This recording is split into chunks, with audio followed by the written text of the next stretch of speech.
1963.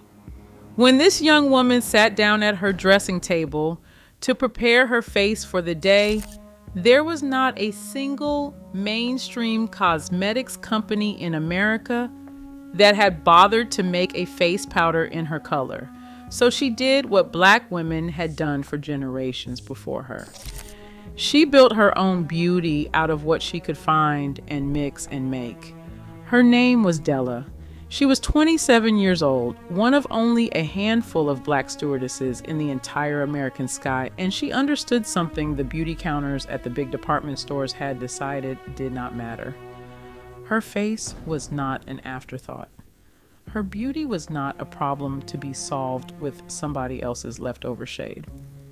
As she blended her powder that morning, mixing two things together to make the color that no company would sell her, she was doing what her mother and her grandmother had done, and she carried it the way they had. She was never going to be anybody's second choice. These are 20 things about Black women and beauty in the 1950s and 60s, in an age when the whole apparatus of American beauty, the counters, the companies, the magazines, the advertisements, was built for white women, and Black women responded not with defeat, but by building an entire beauty world of their own.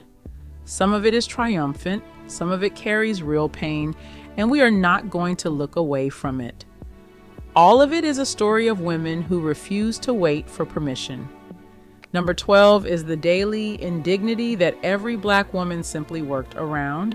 Number 1 is not a product at all, and it is the thing this whole story was really about. Now, before we go further, tap that subscribe button. You will not want to miss what is coming next. Number 20. The face began with cream. The morning ritual started the way it did for most women of the era, with a base. A vanishing cream, so called because it seemed to vanish into the skin, went on first to smooth the complexion and give the powder something to hold to. Then came the powder, but here the paths of Black and white women split completely, because for a white woman the powder was simply a purchase, and for a Black woman the powder was a problem, a hunt, and very often a compromise. The ritual was the same. The ease of it was not. Number 19. The powder houses that did serve her. Here is what most people have never been told. There were cosmetics companies, Black-owned and Black-serving, that made powder in real shades for real Black skin decades before the mainstream noticed. A company called Hi Hat out of Memphis offered face powder in shades with names like Harlem Tan, Copper Bronze, Chocolate Brown, and Toasted Chestnut. Read those names again because they are beautiful, and because they treated a Black woman's complexion as something worth naming with care at a time when the great national brands acted as though her skin did not exist. These were shades chosen with love for her. Number 18. Overton and Lucky Heart and Posner. Hi Hat was not alone. There was the Overton Company, whose high brown face powder had served Black women since long before. There was Lucky Heart, another Memphis house, whose deluxe face powder came in 10 different shades. There was Posner, which by the 1940s offered Black women a full line of cosmetics in colors meant to match their skin. A whole quiet industry existed, built by and for Black Americans, serving a customer the mainstream had simply chosen to ignore. When the big companies said it could not be done, these companies had already been doing it for years. Number 17. The woman whose empire started it all. You cannot tell any of this without her, and she belongs in this story as much as in the last one. Madam Walker, born Sarah Breedlove to formerly enslaved parents, built a beauty empire so vast that at its height it employed around 40,000 agents across the United States, Central America, and the Caribbean. She did not merely sell products, she built a system, and she taught her agents a philosophy she called cleanliness and loveliness.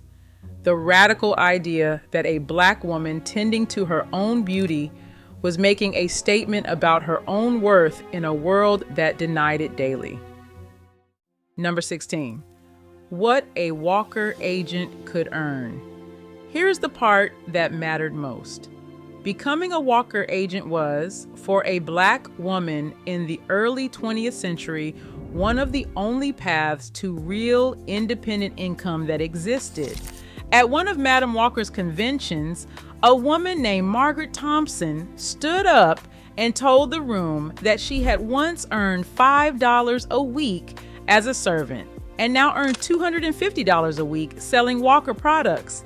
$250 a week. That was not beauty as vanity. That was beauty as freedom, as a house of one's own, as an education for one's children, as a way out. Number 15, the empire that outlived her and taught the giants. Madam Walker died in 1919, but her company and her network of agents carried on, and her conventions for her saleswomen continued all the way through the 1960s. Her whole system, an army of women selling beauty directly to other women in their homes and neighborhoods, was the model that companies like Avon and Mary Kay would later build their fortunes on. Black women, shut out of the mainstream economy, had invented a way of doing business that the mainstream would eventually copy and profit from enormously. She was there first. Number 14, the House of Beauty. Move forward a generation to Harlem, and you find Rose Meta Morgan, who took the whole idea further still. She built a salon called the Rose Meta House of Beauty that grossed over $3 million in its first few years. And it was not only a salon, it contained a dressmaking department, a wig salon, and a charm school, a complete world of beauty and self-presentation under one roof. Rose Meta Morgan trained and employed over 3,000 people across her career, and she operated from a simple and defiant belief. There is beauty in everyone, she insisted, directly against a world that told Black women their features were something to be fixed. Number 13, the salon as the engine of a community. We spoke last time of the salon as a sanctuary, a place of refuge and sisterhood. But it was also something harder and more powerful. It was an economic engine. The Black Beauty Salon was one of the very few businesses a Black woman could own outright, and it generated real money, real jobs, and real independence. Inside the Black community, money that stayed in that community and built it up. Every chair was a small act of economic defiance. The salon was not just where a woman felt beautiful. It was where a neighborhood built its own wealth on its own terms. Number 12, the counter that had nothing for her. Now the daily indignity, the one every Black woman simply learned to work around. She could walk into a drugstore or a grand department store, past counter after counter of foundations and powders and lipsticks, and find, in that whole gleaming hall of beauty, almost nothing made for her skin. The big mainstream companies, the ones everyone knew, made their products for white women, in shades for white skin, and a Black woman was simply expected to accept that the world of beauty on display was not and was never meant to be for her. She was treated quite literally as an afterthought. Number 11. So she mixed her own, and here is where the genius comes in, the everyday ingenuity that this whole story turns on.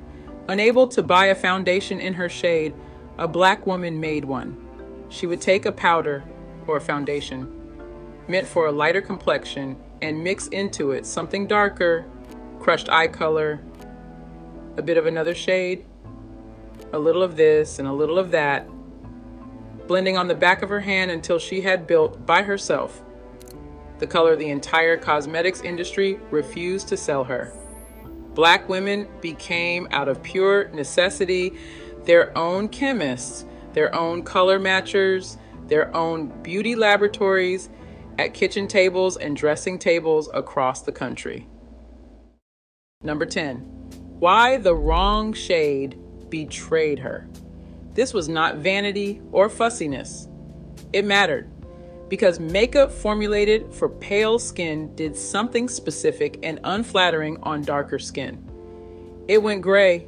The wrong foundation, the mainstream foundation, would turn a rich brown complexion dull and ashy and gray, sitting on the skin like a mask that announced its own wrongness.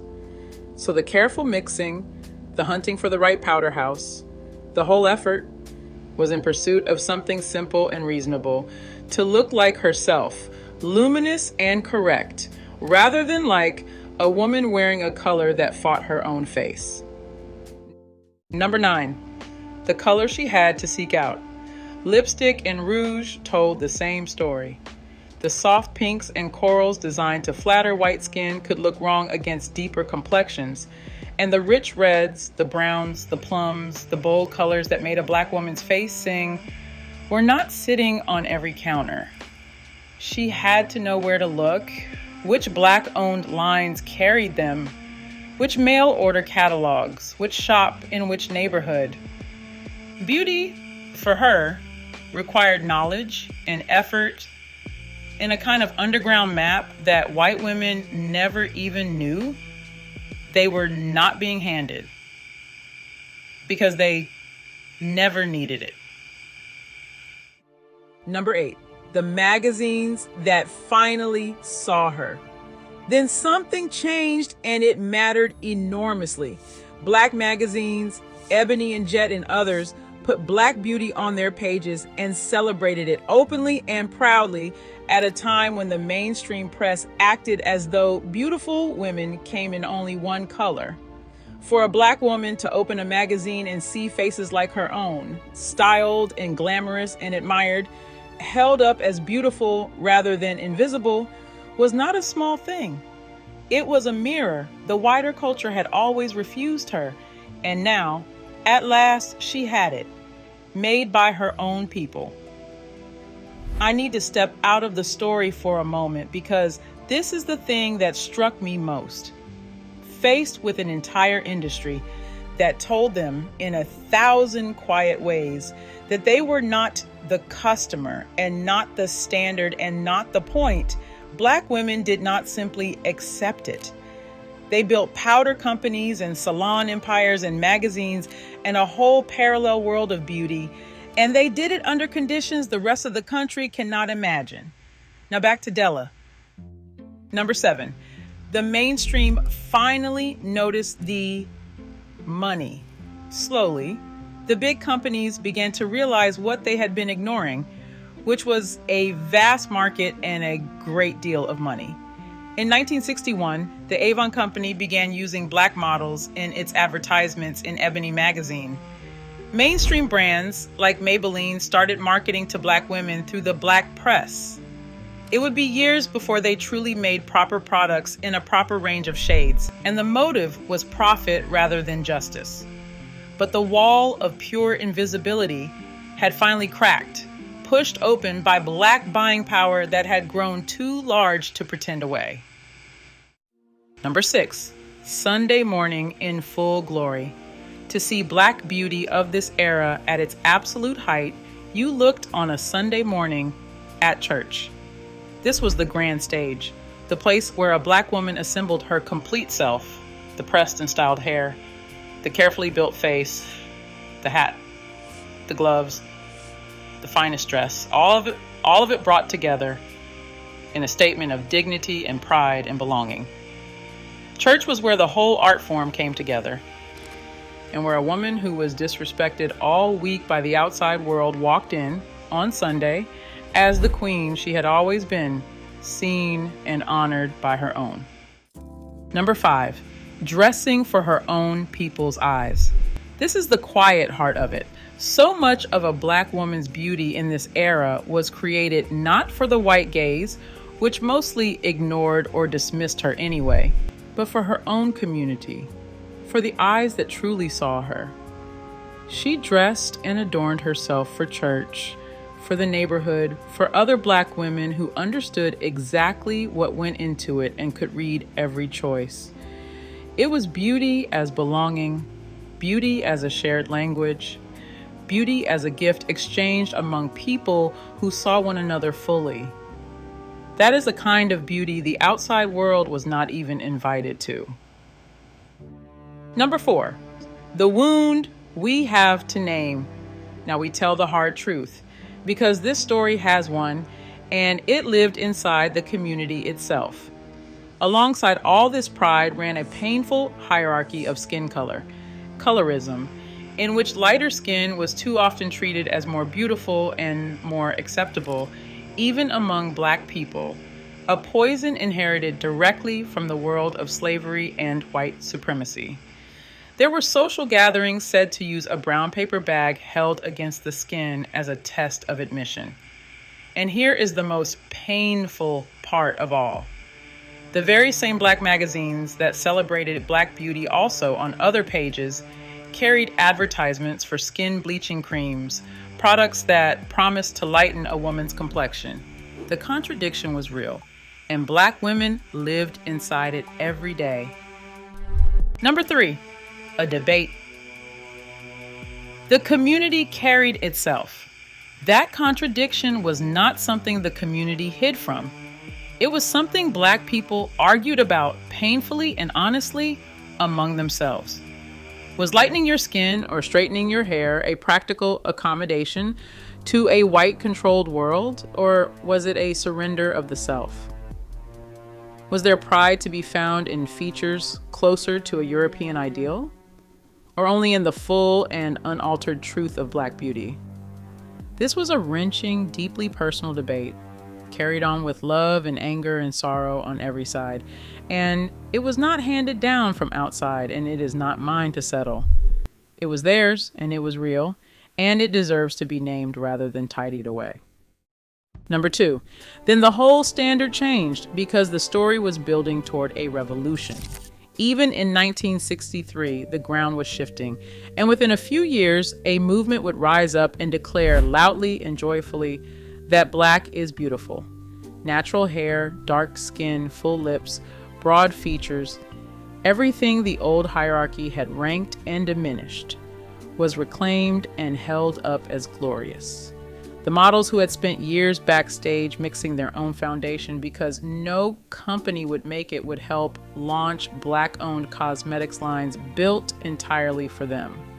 The workaround was about to become an empire, and the apology was about to become a celebration.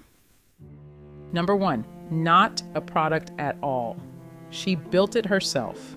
So strip it all away, the powder and the lipstick and the Sunday hat. And here is what this story was always about. Black women were handed a world that told them, in every advertisement and at every counter, that beauty was something that belonged to someone else. And rather than believe it, they built their own entirely. Their own companies, their own salons, their own magazines, their own shades mixed by hand, their own standard of glory assembled every Sunday morning, their own definition of beautiful that no one had given them and no one could take away. Della mixed her powder that morning not because she was lacking, but because she was resourceful and proud and entirely certain of her own face.